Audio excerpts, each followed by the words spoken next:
ఖచ్చితంగా మమ్మల్ని కాదని మా నిజం కాదని తీసుకపోతే మాకు పార్టీలతో సంబంధం లేకున్నట్లా ఎలా చేస్తారో మా నిర్ణయం కాకున్నట్లా ఏ ఒక్క ప్రజలు అభిప్రాయం తీసుకోకుండా 17 గ్రామాల్లో ఏ ఒక్క గ్రామాన్ని కూడా అధికారులు నిర్ణయం తీసుకోలేదు, వాళ్ళు ప్రజా అభిప్రాయం తీసుకోలేదు. కానీ ఎలా చేస్తారు మా గ్రామాన్ని ఎక్కడో 30 కిలోమీటర్ల దూరంలో ఉన్న ఎన్నికల గ్రామాన్ని కలపడం చాలా దారుణం ఇది. కానీ అధికారులు ఎవరు వచ్చారో ఎవరు ప్రజల అభిప్రాయం తీసుకున్నారో మాకు తెలియదు. కానీ ఇలాంటి అధికారులు మాకు వాళ్ళ మీద చాలా కోపం వస్తుంది. కానీ ఇలాంటి చేయడం దారుణం. కానీ ఇదే నిర్ణయం మీరు కట్టుబడి ఇదే చేస్తే మేము ఎంత తీర్చడానికి సిద్ధంగా ఉన్నాము. కానీ మా నిర్ణయాన్ని స్వాగతించి మా ఎప్పటిలాగే ఆంధ్ర మండలం కానీ పెద్దతుమ్మూరు కానీ మా గ్రామాన్ని ఉంచాలని చెప్పి లేదా ఉంచకపోయిన వల్ల మా పెద్ద ఎత్తున ఇలాగే తీసుకుపోయి ప్రభుత్వానికి ఖచ్చితంగా మా అవకాశాన్ని సద్వినియోగం చేసుకుని మా నిర్ణయాన్ని ఇలా గణేకల్ గ్రామాన్ని ఆంధ్ర మండలంలో ఉంచాలని మనస్ఫూర్తిగా కోరుకుంటున్నాం.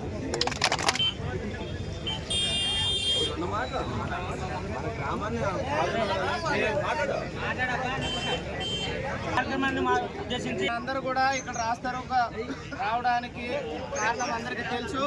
అట్లాగే ప్రయాణిక సోదరులకు కూడా విన్నపం చేస్తున్నాము. దయచేసి మాకు కూడా మీరందరూ కూడా సపోర్ట్ చేయాలని కూడా మీ అందరినీ కోరుతున్నాము. ఎందుకంటే సమస్య అనేది చాలా తీవ్రతతో కూడుకున్నటువంటిది. ఎందుకంటే ఈరోజు మనకు కూతవేటలో ఉండే మండలాన్ని తీసుకుపోయి ఎక్కడో సుదూరంగా ఉండే పెద్దరవాడ మండలాన్ని చేస్తూ అక్కడ విలీనం చేయడం అనేది చాలా దారుణమైన విషయము. ఇది చాలా ప్రయాసాలతో కూర్చున్నటువంటి సమస్య. అట్లాగే ఆర్థికంగా కూడా ముడిపడినటువంటి సమస్య. మనము భవిష్యత్తులో ఈ మండలం నుంచి కనుక పెద్దరవాణం కనుక మనము విలీనం అయితే అనేక రకాల సమస్యలు ఉత్పన్నమవడానికి అవకాశం ఉంది. దయచేసి ప్రజలందరూ కూడా గమనించాలా. ఈ పోరాటానికి ఇంతకు మునుపు మాట్లాడిన పెద్దలు తెలియజేశారు. పోరాడితే పోయేది ఏమీ లేదు. మనకి సమయం వృధా అవ్వచ్చు, అంతేగాని ఖచ్చితంగా ప్రజాప్రతినిధులను కానీ ప్రభుత్వాన్ని కానీ మెడలు ఉంచే శక్తి ఒక ప్రజలకే ఉండేది. కాబట్టి ఆ రకంగా మనం కనుక పోరాడితే ఖచ్చితంగా మన గ్రామాన్ని మునుపటి ఉండే మండలాల్లో కలపడానికి అవకాశం ఉంది. ప్రభుత్వ అధికారులు కూడా మనకి 30 రోజులు టైం ఇచ్చినారు కదా.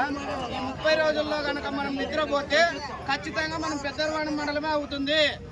కాబట్టి ఈ 30 రోజులు చాలా జాగ్రత్తగా ప్రతి ఒక్కరిని చైతన్యవంతం చేస్తూ మనం ఒకటే కాదు మహిళలను కూడా కదిలించాలి పెద్ద ఎత్తున. ఆ రకంగా మనం కనుక పోరాడితే మన మండలం మునుపటి మండలాల్లో ఉంచడానికి ప్రభుత్వ అధికారులు ఒకలా స్పందిస్తారా లేదా చూద్దాము. ఈరోజు కార్యాచరణ కూడా అనుకున్నాము. ప్రస్తుతానికి ఈరోజు రాస్తారోకో చేస్తున్నాము. రేపు దశల వారీగా పోరాటం అనేది కొనసాగుతుంది.